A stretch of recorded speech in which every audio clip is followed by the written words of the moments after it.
meet the Mets. Step right up and greet the Mets. Bring your kiddies, bring your wife. Guaranteed to have the time of your life, because the Mets are really socking the ball, knocking those home runs over the wall. East side, west side, everybody's coming down to meet the METS Mets of New York town. Oh, the butcher and the baker and the people on the streets, where do they go? To meet the Mets! Oh, they're hollering and cheering and they're jumping in their seats. Where do they go? To meet the Mets! All the fans are true to the orange and blue, so hurry up and come on down, 'cause we got ourselves a ball club, the Mets of New York town. Give 'em a yell, give 'em a hand, and let 'em know you're rooting instead. Come on and meet the Mets, meet the Mets. Step right up and greet the Mets. Bring your kiddies, bring your wife. Guaranteed to have the time of your life, because the Mets are really socking the ball, knocking those home runs over the wall. East side, west side, everybody's coming down to meet the METS Mets of New York town. Of New York town.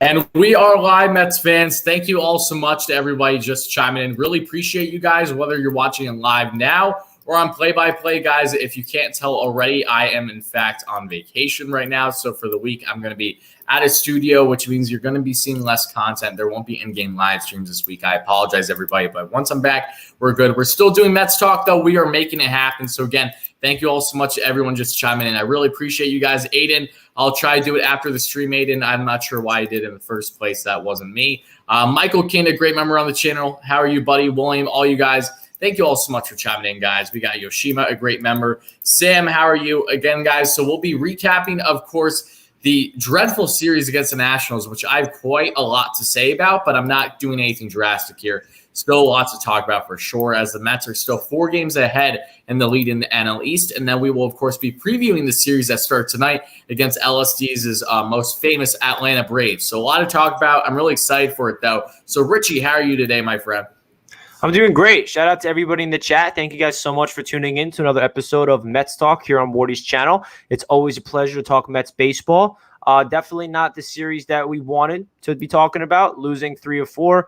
The one game we did win was definitely awesome to watch because that was all about Francisco Lindor. But yeah, there's definitely a lot to break down. I'm actually going to the doubleheader tonight with Jacob deGrom on the hill. So if any of you guys that are going to the game want to meet up, let me know. I'm down to link up and talk some Mets baseball and meet all you guys. So yeah, definitely excited to talk some Mets baseball right now. I just uploaded my recap video to the entire series on my YouTube channel, and I'll give you guys another perspective of the recap here, because this was definitely a little dreadful series for the Mets, but I'm not too concerned. Yeah, I'm not too concerned either. So again, guys, if you're just chiming in, please make sure to smash that like and subscribe button. To LFGM Baltimore Ravens Nation. What's up, Louie, Sam, LSD, all you guys, thanks so much. Help us get a 50 likes for the first short-term goal. And if you're watching this on replay, do the same exact thing regardless of the like count. But with that being said, guys, let's just jump right into it, okay? Because this National Series, it was a rough one. We knew this would be a rough stretch for the Mets coming up with having so many doubleheaders, 3 doubleheaders in the entire week, of course, when I'm out of town, no less. And it's all against rivals, too, between the Nationals, then the Braves, and then the Phillies. It's nonstop for the Mets for basically the next month when it comes to actual games. But diving right into the first game of this series, this was a real heartbreaker as I was on my way out of town heading to vacation, no less. I'm listening to radio call, listening to Howie the entire time. And to hear the Mets, they lose 1-0 in this game. They had no offense. It was very unfortunate. And They lost on a very controversial call towards the end, as we know, with Edwin Diaz not getting the out that he was looking for. Juan Soto looked like a beautiful slider down and in, but no, it was a called ball. Thank you, Mr. Umpire. The officiating was horrendous once again in this series, and it's definitely been frustrating, to put it lightly, how bad it's been all season long. Not just for the Mets, might I add. This has been going on with basically every team in the league. Even our rivals, it has not been going anyone's way more often than not. But the Mets lost game 1-0. There really isn't too much to talk about here because the Mets, they didn't play a bad game, just had no offense whatsoever. They only had 2 hits on the night. This was against a Nationals team with Fetty as their starting pitcher, who now Fetty has over 20 innings straight where he has not given up a run for the Nationals. He's been doing really well as of late over the past month, down to a 3.33 ERA. And then the bullpen, and then Brad Hand, who was looking like he would be a New York Met this offseason, didn't happen.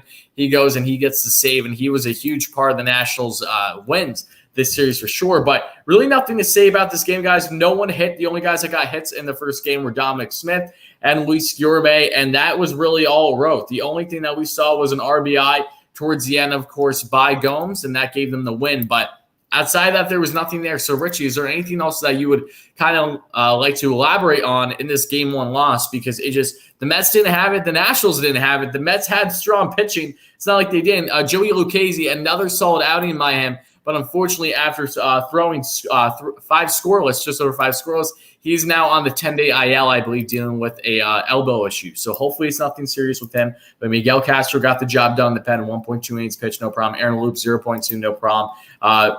Seth Lugo, 0.1, just got 1 out. And then, of course, Edwin Diaz did give up the run at the end. He got shaken up. But, again, it was a bad call on Soto, and then nothing else went the Mets' favor. So what's your stance on this game overall, Richie?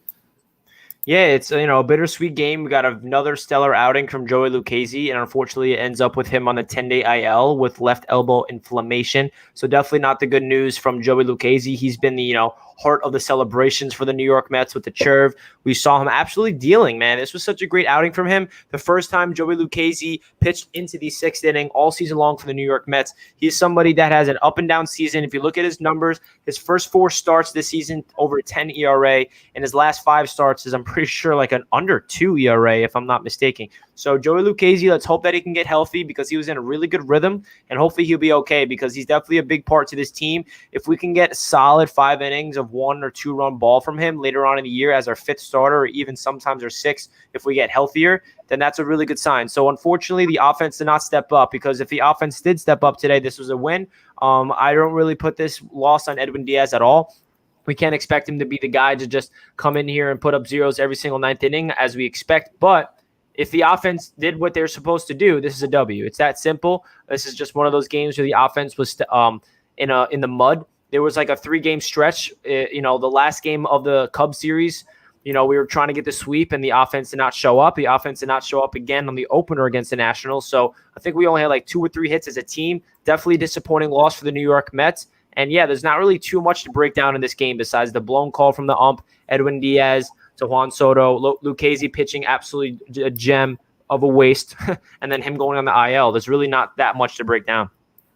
Yeah, so it's going to be interesting to see how the Mets handle the rotation going forward with Joey Fuego out now. Like, are they going to go with more spot starters, a complete bullpen game when you already know that you don't know how long David Pearson can go? I think it's telling kind of now more than ever if the Mets are going to, in fact, be addressing possible starting pitching coming up to the trade deadline, with the assumption that Carlos Carrasco is still weeks and weeks away, which it kind of seems like he is. Even if he starts a rehab assignment within the next 2 weeks, that's a lot of starts missed, with the assumption that Lucchesi's out at least 10 days. So we'll see what happens there. But again, thanks so much for everyone being here. I appreciate MH. Yes, we got sunburned big time yesterday, but it was a lot of fun.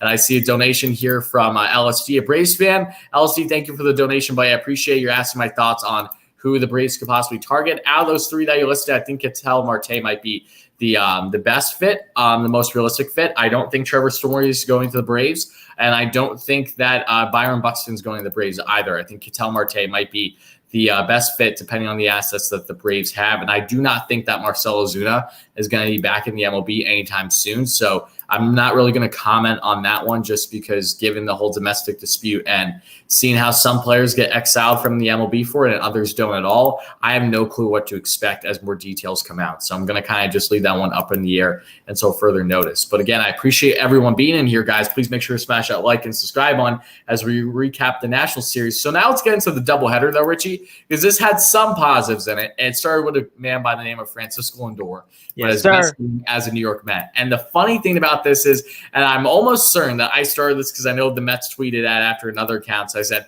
as soon as Lindor started balling out, because if you guys don't know, the Nationals Twitter is kind of a joke. They love to make memes and stuff like that and say that Trey Turner is always, the better between him and Lindor. And Turner's had a great season, don't get me wrong, but they purposely do it to rile up Mets fans. And right before the game, and then 4 minutes into the game after the Nationals made a funny tweet targeting Lindor as not being the best shortstop in the NL East. Lindor has himself a home run. He has a 2-home run game for the Mets, and he was just flawless the entire way through.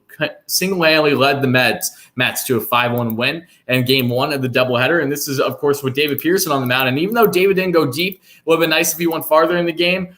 Given that it was only a 7-inning game, he did throw a 4.2 innings pitch of 2-hit ball. Only gave up 1 run and 6 strikeouts. So, again, it's not ideal. You want him to go deeper, but I'm not going to complain too much. It was nice to see him have 4+ innings or so and only give up 1 run. I know that it's kind of a low bar, but we need something from him on a consistent basis. So I'm more excited about that than him getting shelled, say, in the first inning.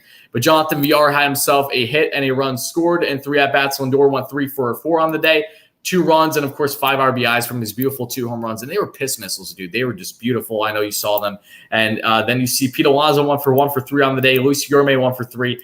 David Pearson had 2 runs scored thanks to a hit that he had himself. So Pearson, pitchers who rake, baby. And that was it for the hitting for the Mets. But they got the job done. Pearson was serviceable. Aaron Loop got the win with 0.1 innings pitch, only 1 out. Miguel Castro, 0.2 innings pitch, no problem. And Seth Lugo closing it out with a 0.1 innings pitch. And that's how the Mets won that one.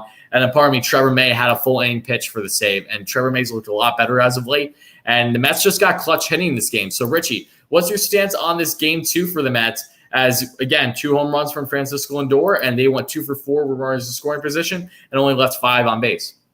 3 on base. This was an awesome game for the New York Mets. It drives me crazy that David Pearson does not get the victory. I understand the rule. I understand you have to pitch at least 5. But tell me how does this make sense? Aaron Loop faces 3 batters, gets 1 out. He gets a W. And David Peterson pitches 4.2 innings, gives up 1 run that he didn't really give up. He gave up a double, and then someone came in. I forgot who it was. And then that person gave up the RBI hit. So David Peterson does not deserve a no decision this game. It's just another one of those rules in baseball that drives me crazy because David Peterson pitched a really good game, 6 strikeouts, 4.2 innings. I wish they left him out there, and I think he could have got that fit that we were down.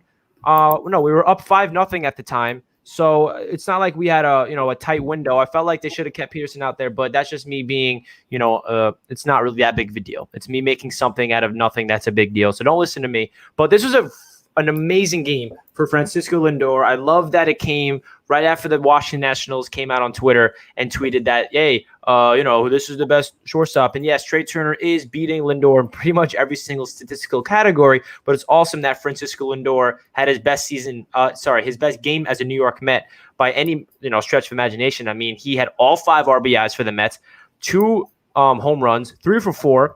He looked like a guy, and the most impressive part about Lindor's day to me personally was his first home run, taking that thing to left center field right off the bat. I knew that was gone. And we have not seen that from Lindor yet. I'm pretty sure that it's his first opposite field home run as a Met, and that's a good sign because we know that he's been, swinging at pitches. He's been pulling things. His timing's not right. And when you see someone like Lindor take the ball the other way, that is such a good sign. And his other out, his 4th at bat was a piss missile off the bat, but it went right into the shift. Like that easily could have been a base hit for Lindor. So he hit the ball hard 4 times in this game. Very good side for Lindor. His average is over 220. I know it's still a terrible average, but he's trying to dig out of that, really unfortunate start of the season for the New York Mets. But love to see Francisco Lindor doing what he did. Awesome to see that. Hopefully he can continue that into this series because he's a big X factor for this entire offense and defense in particular. But Game 1 of the doubleheader on Saturday, We got the W, and unfortunately, this is the only W of the series. But you got to tip your cap to David Peterson because he had 2 back-to-back outings where he looked like a really darn good pitcher after getting shelled after shelled, looking like a guy that needs to get, potentially out of the rotation. So Mets fans should be happy that David Peterson is looking like a guy that can be a serviceable pitcher because that's a big part of this team because we know that we have starting pitching depth issues just because of the injuries to Carrasco and Syndergaard continuing to get pushed back. We see DeGrom having his old naggy injuries. Now we see Lucchesi on the IL. So the starting pitching depth is getting thinner and thinner. And if David Peterson can do what he's been doing for the past 2 games for the rest of the season, I mean, we can't expect him to be that consistent because that's like really insane. But this is a very good sign for David Peterson because remember, he's in year 2. He was a rookie last season in a 60-game year, and he's only a sophomore in the MLB. So he's learning the game of baseball. He's getting comfortable. He's building confidence. We have to be patient with David Peterson. So this is a very good sign that he's turning the corner this late into the season. Yeah, man, it is. And look, we'll see what David can bring 5 days from now. If he can continue to be serviceable for the Mets, hopefully they can get 5-6 innings out of him. That's what we hope for, especially now more than ever with Joey Fuego out at least 10 days. We need Pearson to step up, now more than ever. I know that we said it last start because of how horrendous he was the past month, but especially with Joey out, you need to make sure that you don't have to have too much more than just a possible 1 bullpen game for the foreseeable future. But so far, not so bad for Pearson the past week to 10 days. We'll see what the future holds for him. And again, this was a huge win for the Mets. Unfortunately, as Richie alluded to, it was the only win the Mets had in the series. But positives take out of it were 1. It was funny how the Nationals just absolutely got smacked in the face for that one game on their Twitter. And I was saying, Lindor literally took that personally, and that was the Michael Jordan meme, and then it blew up. And I love that everyone was doing it. That was a fun couple hours until game 2. Let's basically put it that way. But before I go any further, guys, just thank you all so much again for being here, whether you're watching this live or on play-by-play. I really appreciate it. We see Brian, Yoshima, AB, Aiden. I'll definitely check out the thing about Ryan after the stream. Shy, appreciate you being in here. Shy really likes your new intro on the channel, Richie. So there you go. It's looking good already. Brian, all you guys, thank you all so much for being here. I really appreciate it. But now let's get into game 2 because game 2 was an unfortunate one. And this is where a guy by the name of Schwarber decided to do his best Daniel Murphy impression once he landed with the Washington Nationals in the sense of just murdering the Mets single-handedly. And I don't know what else to say. Like Kyle Schwarber single-handedly won the Nationals of this series, the final 2 games. And the Mets lost this one, the second game of the doubleheader, 6-2. And this is where they had Robert Gsellman starting off the game because the Mets didn't have a starter. Gsellman only won 2 innings, gave up 1 run, and then Sean Reed-Foley got absolutely blown up. And I'm not sure what the future holds for SRF. He gave up 5 runs and 1.2 innings pitched. And I believe this is the same day that the Mets did, in fact, trade away Jacob Barnes after they DFA'd him from the bullpen. They trade him to the Toronto Blue Jays then in return for a single-A prospect coming back. So not that that means much, but just show you that Barnes, who really wasn't all that serviceable, had some slight moments with the Mets this year, is gone now. And now Sean Reed-Foley, who's supposed to be the Mets bulk guy, was anything but in this game against the Nationals. And then Yennsy Diaz, who was a part of that deal with Sean Reed-Foley, if you guys remember, with Toronto, had himself a really good outing, has yet to give up a run in the MLB. 2.1 innings pitched to finish off the game, and he gave Mets serviceable line with 2 strikeouts. So I like that from Yennsy Diaz. It's great to see at least. But let's get into the hitting here for the Mets because they had nothing once again. They had 8 hits, but only 2 runs. The runs came from guys like, pardon me, you had Jose Peraza, who had himself a home run. Peraza looked great. He had one for 3 on the day with 2 RBIs and a run scored. Albert Almora Jr., his first game back with the Mets, had himself an extra base hit and 2 hits overall, 3 at-bats. That's great to see for Almora. Hopefully he stays with the club. Tomas Nido, 1 for 1 with a run scored. Pinch hitting. We see James McCann, 2 hits. McCann, love that man, 2 for 4 on the day. Pete Alonso, 1 for 3. And that's really all she wrote when it came to the Mets and their hitting. Overall, they were 0 for 9 with runners in scoring position, so not ideal. And they left 7 on base. And the Nationals, John Lester, the longtime Chicago Cub, and before that, Red Sox, he really dealt. Lefties have been an issue for the Mets at times this year. He only gave up 2 runs in the 6 innings. And again, Kyle Schwarber, as I said already, had himself a day, including, oh my goodness, Schwarber, of course, had himself a home run, and then he would do the same exact thing and then some the following day. So now let's get into really the final game of the series, unless is there anything else that you would like to add on to it from what I originally stated, Richie? Yeah, I mean, this was just Kyle Schwarber absolutely clobbering us. It was so frustrating. Every time he came up in the first inning, I'm like, all right, he's probably getting another home run. And I was right. And then he hits 3 home runs in game 4. It was very frustrating to watch. But you know what?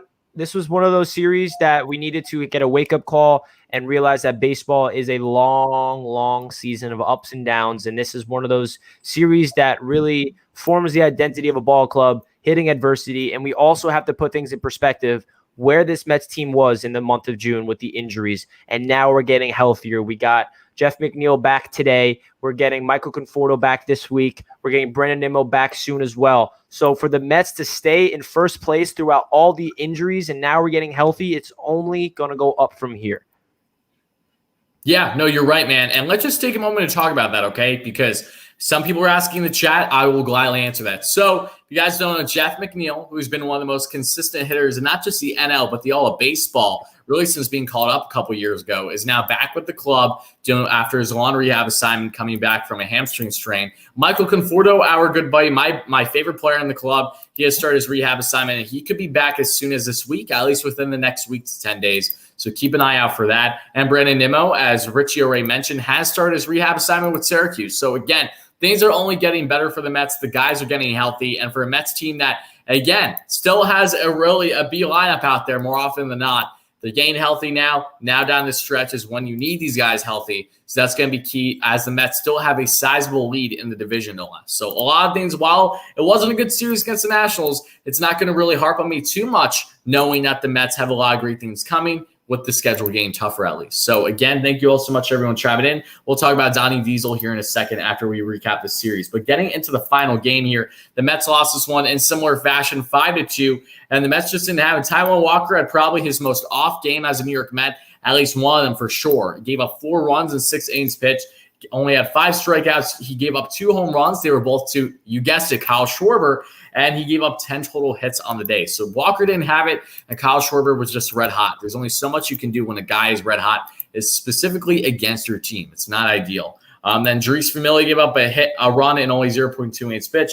His ERA has absolutely skyrocketed over the past 2 weeks. And then Drew Smith had himself a serviceable final inning for the Mets in this game. But getting into the hits for the Mets, Francisco Lindor had a hit. James McCann had a hit. Pete Alonso had himself a solo home run. So there you go. I know, Alonso, you called out. You thought he would be the guy of the series for the Mets. Then we have Kevin Pillar had himself a 1-for-2 day with a run scored in RBI thanks to his solo shot. Thank you, Kevin. Brandon Drury had no hits, unfortunately. Same thing with some others. And that's really all she wrote for the Mets here in this game. The Mets, unfortunately, did not get the job done against another lefty in Patrick Corbin. These left-handers, even if they've been fairly subpar this year, have had their number on the Mets this season in the short times that we have seen them at least. And when you look at the numbers overall here for the Mets, they ended up being, I'm trying to find the runners in scoring position. I don't know why it is losing me currently, but it's not a big deal if I can't find it. I'm not sure why it's not popping up. No less, the Mets lost this one 5-2. So, Richie, what's your stance on this final game for the Mets in this series? And really just trying to keep our heads high now, heading out of this 3-1 series loss now against the Braves tonight. Yeah, I think this series was a disappointing performance from the offense. The only player that stepped up was Francisco Lindor, and that was in one game. We had 4 hits in this game as a team. That's unacceptable. I feel like this could have been a game that we, won. This was a very important game, honestly. I'd rather split the series 2-2 than lose 3-1. But I love what I saw from Taijuan Walker because he definitely didn't look like his best self. I know, Wardy, you weren't able to watch the game because you were out and it was blacked out. But even Gary Cohen kept mentioning that Taijuan Walker's body language was off. There was something wrong with him. I don't know if it was his mind or physically or there was something off. But for him to be out there keeping us in the game for so long and, his ERA is still only a 2.42. Like, Taijuan Walker showed so much. Like, he did not have his best stuff. He wasn't his dominant self like he was against the Cubs last week. But you can tell that he was putting everything into every single pitch, helping out this team to stay in the game as much as possible. But unfortunately, the Mets offense just couldn't help him out. I feel like Taijuan Walker did everything he could to keep the Mets in a position to win. It's just the offense, like I said, couldn't do anything. We only got to see 2 solo home runs, Kevin Pillar and Pete Alonso, and outside of that, we got no offense. So hopefully the offense can wake up today in particular because we do not want to see a Jacob deGrom outing go to waste because it does look like he's going to be on the mound today. But, man, I feel like this this whole series in a whole, like I mentioned earlier, it was an offensive disappointment. The only person that stepped up was Francisco Lindor, and that's going to happen. But we need another player to step up. Maybe Jeff McNeil's red hot when he comes back because he's been hitting the ball hard in Syracuse when he was doing his rehab assignment. So expect Jeff McNeil to come out there and play well. And hopefully Lindor can continue his hot streak because, like I said, he's a big X factor. Dom Smith came off a really red hot Cubs series and he kind of cooled off. Let's see what he can do. He actually didn't even play a lot because they're reversing lefties. Yep. And then, hopefully Kevin Pillar can get out there and Pete Alonso can start getting going. I know that he hit a solo shot and he's been in like a home run drought ever since that Orioles series. We had like 3 home runs in 2 games. Ever since then, he did not have a home run. And yesterday he finally broke that streak. So I'm looking at the offense more than anything because I have trust in the pitching, in the bullpen and starters to keep us in games. So can this Mets offense get back to scoring at least, 4 runs a game? The most runs we scored in this series in a game was 5, and all 5 of those came from Francisco Lindor. We had got shut out in game 1, 0 runs. We had 5 runs in game 2 from Lindor, all 5. And then in game 3, 2 runs. Game 4, 2 runs. So that's just not winning ball. We have the pitching in order to win. Let's see if the offense can start, talking to Donnie Diesel and understand that we need to get better approaching at the plate. Yeah, I'm glad you brought up Donnie because, again, guys, if you haven't seen, please make sure to check it out. On Mets Twitter, they put a video today with the supposed Donnie Diesel, Donnie Stevenson. This came out a couple days ago. Originally, there were clips of it. Pete Alonso put on his Instagram. It's so funny who this guy is, being a paid actor. He's known for being like the Iron Sheik 2.0 from WWE, and I think he's so funny. So he's been doing the paid acting for Donnie Diesel. So they did a little video of him on Twitter or wherever you have your social medias of advocating Alonso for the All-Star vote. And it was fantastic. It was so Pete Alonso, and I loved every second of it. So make sure to check that out, guys, if you haven't. But with that being said, Richie, and with that being said, everybody watching, thank you all so much for that. And if you're watching this on Newsbreak, thank you so much. This was the segment, the recap of the Mets series against the Nationals in the week of June. But now getting into the 3 stars, I just wanted to do quick. And really, I got something to say. Oh, go ahead. There's some news from Anthony DiComo about something with the front office. The Mets will part ways with General Counsel David Cohen and HR Senior VP Holly Linville in the wake of the team's investigation into workplace practices. Those two will stay on in a transition period until their roles can be filled. The news came as a part of letter Steve Cohen sent to employees. It also detailed Mets' plans to expand their anti-harassment and anti-discrimination policy and non-fraternization dating, improve. Wow, this is a lot. Oh, shit. Okay, so breaking news, guys. My apologies. So if you guys don't know, a letter did come out, and I referenced this a while ago with Sandy Alderson, and if he was quote-unquote on the hot seat, going back to when an article came out from The Athletic early in the season. Like, we're talking beginning of the season, basically. Like, I think it was early into April, if not right before. And it was referencing how there were many people either currently in the Mets workplace or prior that were explaining their disgruntlement with fellow workers, higher ups, especially in the marketing viewpoint for the Mets, and also with Sandy Alderson with bringing back a certain guy. So with them doing this investigation, it seems like Sandy is okay. It doesn't look like he crossed that line, according to Steve Cohen and everything. But Cohen did announce that he was doing a thorough investigation. This has been going on for months for anyone that has been quote unquote, some type of harassing, something that isn't right for the workplace, especially in today's society where people are being more aware of these things more often than not. So I think this was a good move. I don't have the further information to really expand on it, but I just know that it seems like Steve Cohen has done a hell of a job running this team so far. So if he does, in fact, have to dismiss guys like David Cohen and, of course, Senior VP and Holly Linville, there's a solid reasoning for it, and it's something that is the complete opposite of the LOL Mets, if you will, where the Wilpons were so known for having these notorious characters within the clubhouse, within the organization, that did not have good track records, especially with fellow people in the workplace. So it's an unfortunate thing, but I'm glad this is continuing to be addressed, and I give kudos to Steve Cohen.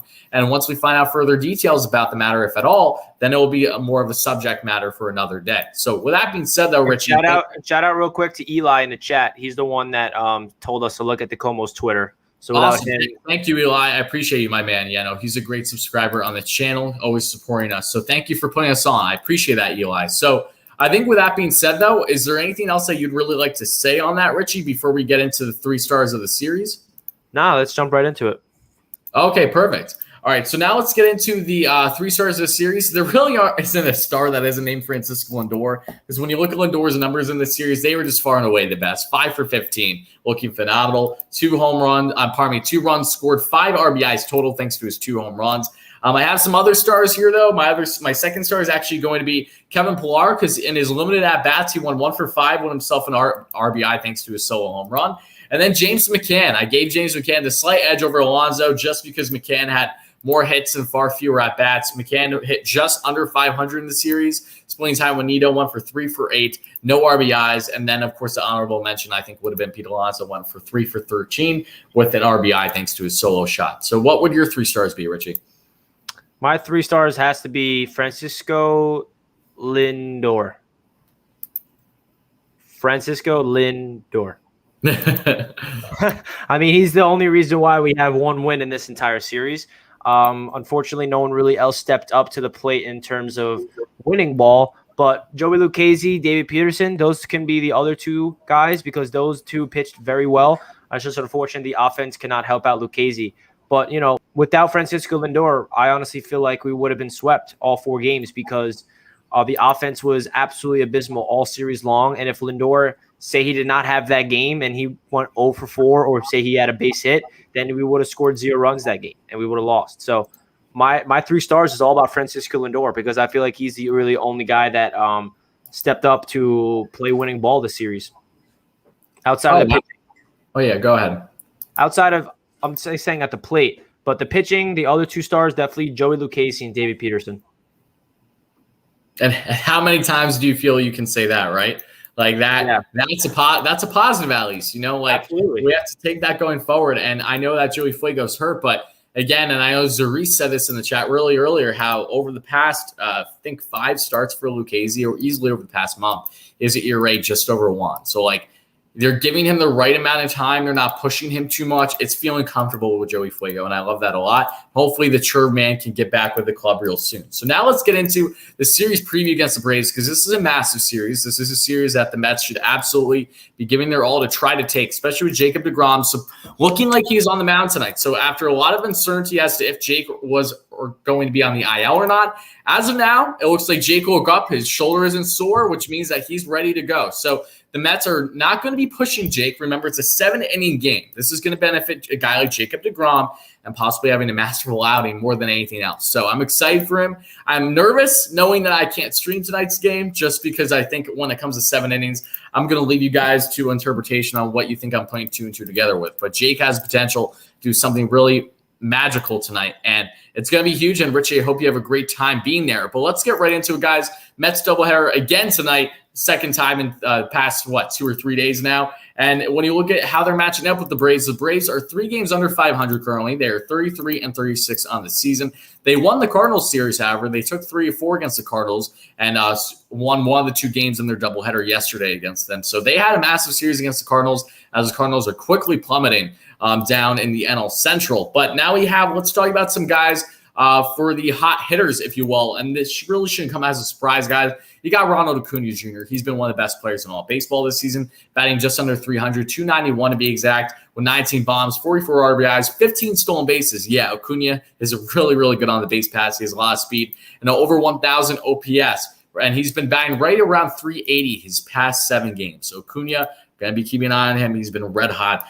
Freddie Freeman, our good friend, hopefully future New York Met, as I love to joke with Braves fans because he's a free agent at the end of the year. Freeman, who's best friends with deGrom, facing off against each other tonight. He's batting 247 on the season for the 2020 NL MVP, 16 home runs, 40 RBIs, 4 stolen bases, and 823 OPS. He's been batting right around, I believe, 330 over the past 7 games. So he's been red hot as well. Then we have 2 other guys I want to note just because I really couldn't pick between the 2 for different reasons. We have ourselves Riley, the third baseman. He's been red hot this year, had a great series last time around against the Mets in Atlanta, batting .283 on the year, 12 home runs, 33 RBIs, and 847 OPS. And then we have Guillermo Heredia. Guillermo Heredia, you might be wondering, who is that? That's the former New York Met Guillermo Heredia that they had in the organization that they cut in the offseason because they felt that they had enough outfield depth. Heredia, thanks to injuries, has been playing plenty with the Braves this year and has been really serviceable. And he has been a Met killer. He has had some clutch at-bats against the Mets already this season because, of course, he does. Every single time a Met gets cut from the Mets and then goes to the Braves, they become golden. Think of Adeiny Hechavarria from the year or two's past for the Braves. But the center fielder is batting .272 on the season, 3 home runs, 14 RBIs, and an 823 OPS. So, Richie, what's your quick stance on this series upcoming for the Mets? What do you like about it? What do you not like about it? And then we'll get into the pitching matchups. I mean, I said this going into the National Series, but this is a really pivotal part for the Mets schedule. You know, we got division opponents, 4 series in a row, including last series. So now we have 3 more series in a row, division rivals. So this is a big part for the Mets to really get a lead in the division. We can get that, the best record inside of the NL East. So hopefully we can take care of business, doubleheader. Definitely have to win with DeGrom on the mound. If we win game 1 with DeGrom on the mound, whatever happens to game 2, I don't really care, to be honest, because the pitching is going to be crazy. But at the same time, if you look at the Braves, they are coming off a doubleheader yesterday, so they're probably going to be all over the place bullpen-wise. So expect the Mets offense to be red hot out of the gate against a Braves bullpen that hasn't been good this year, if I'm not mistaken. So we need to take advantage. The Braves have been fighting to get back to 500 for the past couple of weeks. They got a lot of star power. They got Acuna, as we know. They got Freddie Freeman. Those 2 guys are stars. But for whatever reason, the Atlanta Braves have been struggling this year, and they were definitely the favorites to win the division going into the season. So this is a pivotal part for the New York Mets. Can we take care of business? Can we win the series? I don't care about sweeping. All I care about is winning the damn series against the division rivals. So we got Jacob deGrom on the hill tonight, and it's going to be a really fun game. I will be in attendance, as I already told you guys earlier on. But if you guys want to check out, me at Citi Field, shoot me a DM. You want to meet up? I'll love to meet all you guys. So if you guys are going to be at Citi Field, you guys know where to find me on Twitter. Shoot me a DM. But this is definitely going to be crazy because just because the Atlanta Braves are not at 500 and they're a quote unquote a losing ball club this season, they're a good baseball team. They're a very good baseball team. They have a lot of talent. They're a team that I think can break out at any second. Their offense is scary. Their offense is potent. And obviously they've been dealing with injuries to a lot of bats, but, their star-stud guys like Dansby Swanson's been doing good as of late. As we know, Acuna is an absolute beast of a man. And then Freddie Freeman, we know how great he is. But it's going to be interesting to see what the Mets can do. If Jacob deGrom's pitching today, which it looks like he is, I'm expecting brilliance. And the good thing about Jake pitching today is it's only a 7-inning game. So we cannot even, I'll be happy if he gets through 5. Like if he can pitch 5 innings and leave, I'm okay with that, especially coming out, in 3 innings with an injury last game. So I'm looking to see what Jacob deGrom can do coming off this injury. Can he pitch a full game without leaving? Is he going to swing the bat? Because I know that he said that he felt like he hurt his shoulder with swinging the bat. So he's going to. And I was right. That's what I assumed, and that's exactly what happened. Exactly. So does that mean he's going to do what Taijuan Walker did earlier on in the season, go to the plate and does not swing? That's going to be interesting. Or they just ask him to bunt. That Jake's an athlete, he's a competitor. He wants to hit the ball because we know that he has 6 damn RBIs on the season, more than any pitcher in baseball, more than he's given up earned runs. It's absolutely ridiculous what Jacob deGrom's doing. We're witnessing greatness right now, and I'm so excited to witness that tonight live. But, the keys to success for the series this coming up against the Braves, I think it's pretty simple. It's the offense. Can we score runs? Yeah, no, you're absolutely right, man. And they need to clutch up against a Braves team that what has been their kryptonite all season long, it is their pitching. The Braves have abysmal pitching. They've had inconsistencies in their rotation, and they have one of the worst bullpens in baseball. And shout out to my man Giraffe Neck Mark, who most famously quoted that going into the season, and it wasn't a surprise. The Braves have a bullpen issue. And now is the time for the Mets to really jump on that like they did in the past, like they did last series around. They need to make sure they take advantage of the Braves right now. And while the Mets are a little bit down the dumps right now, I know that they just lost their last series, 3-1. Now is a huge chance to really come back. Jake on the mound, you're going to have a stellar audience in City tonight back for an 8-game home stretch And Richie is at attendance tonight. Again, if you guys don't know, make sure to try and meet up with him. He'd love to meet you guys. But he's going to be able to witness greatness hopefully tonight with Jake. And that's going to, I think, resonate well with the rest of the club for the entirety of the doubleheader. Regardless of how Jake does and how far he goes in tonight's game, you know you're going to get something great. So with that being said, before I go any further, guys, I just want to thank everyone for being here. It really does mean a lot, whether you're watching this live now or on play-by-play on YouTube or possibly on Newsbreak. But Dave, thank you so much for being here. Dave Kaplowitz, who's an amazing subscriber on the channel, sent an amazing New York Rangers care package to me actually just lately from my Rangers channel. So thank you so much again for that, Dave. You know I love you, buddy. And now we see Shine here. I need to make Piss Missile merch. I definitely do. That's a great idea. Going to add that to the list of things I need to do when it comes to merchandise. William, how are you, my friend from Kenya? William's an absolute beast, watching all the way from Kenya. He's been supporting for a while. Neil, how are you, my friend? Bert, you were at the game yesterday. I'm sorry that they didn't play well, but I'm so happy that you were at least got a chance to be in attendance there, Bert. And hopefully you can attend more games soon. Eli, how are you, buddy? And I see a donation here from Yoshima. Thank you so much for the dono, $5 dono. Guys, dono hype in the chat for Yoshima if you're watching this live. Hype for tonight. Got front row seats in the left field, section 138. Oh, there you go. See, it's kind of funny because I want to give a quick shout out to my good friend Thomas, who's a great subscriber on the channel. Thomas offered me tickets to go to the game with him tonight, right around section 128. And I unfortunately wasn't able to go tonight because I'm away on vacation. I was supposed to go to this game for so many different reasons. It just didn't happen. But again, I thank you again, Thomas, if you're watching this now. And I thank everyone for their kind support with generosity with offering tickets and all these different things. And Dave, a $5 super sticker. Thank you so much for that, buddy. You know I really, really, really appreciate you.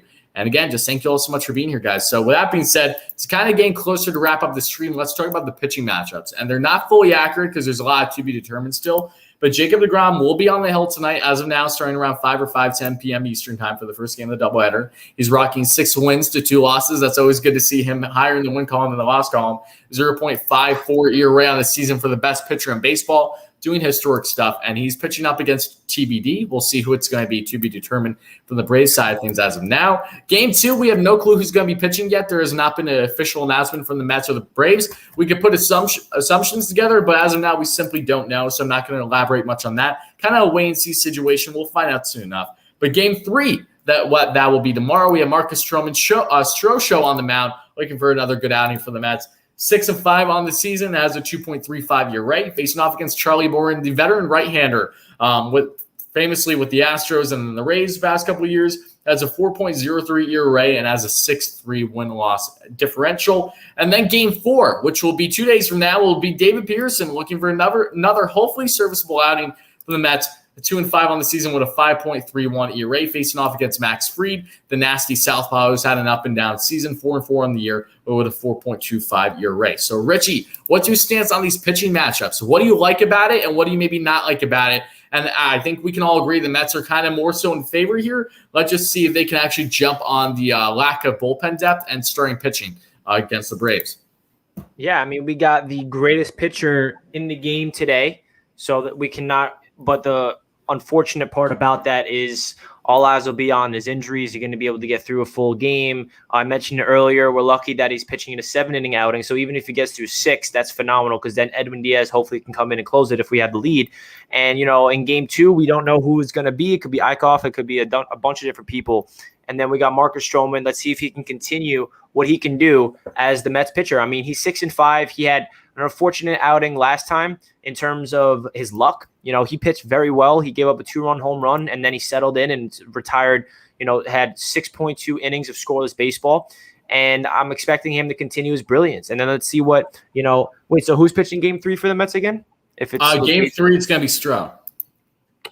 Oh, well, I meant tomorrow. Oh, tomorrow? Yeah. Tomorrow, game 3 should be Stroman. Oh, I'm sorry. After Stroman. After Stroman, it'll be Pearson for the final game of the series. Okay, sorry. Because I know Lucchese's out, so I was just curious to see what's going to happen. So, hey, DeGrom, Stroman, Peterson, and then tonight we got Eichhoff potentially. I don't think there should be any reason for us not to win 3 or 4. Definitely needs to happen. The big X factor for the series for me personally has to be Jeff McNeil, just because he's coming back. Can he provide an immediate impact, or is he going to be struggling? That's a big factor because I feel like everybody forgets how good of a hitter Jeff McNeil is. Good. He definitely was struggling early on in the year, so a lot of people forget. But he is something special when he's getting hot. And if you can plug him in the top of that lineup, That's going to be special. I don't know what Rojas is going to do because I love VR and Lindor as our 1 and 2 guys. I don't think we should break that up. Maybe you plug McNeil. We're not going to plug McNeil at the top of the lineup until he gets red hot, so I'm not really too concerned about that. But it's definitely going to be interesting to see what Jeff McNeil can do because he's going to add depth to this potent, lineup that we got, and he's going to be a big factor for this win. I really feel like we're going to win the series 3-1.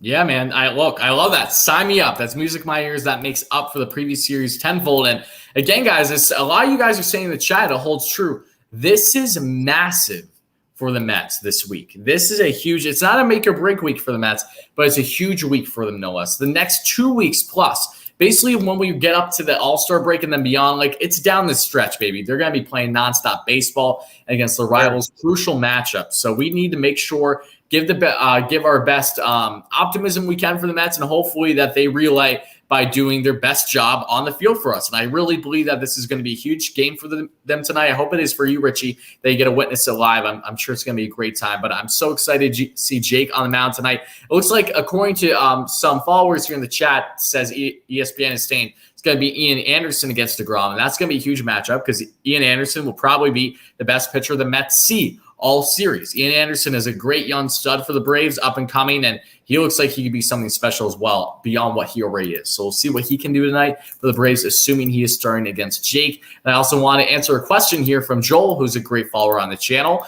I'm asking for a Jonesh Vargas update. And what last I saw from Jonesh, just so you know, Joel, is a couple days ago I saw that he was starting to swing the bat again. But he has yet to begin a rehab assignment. So, yeah, he's actually intriguing.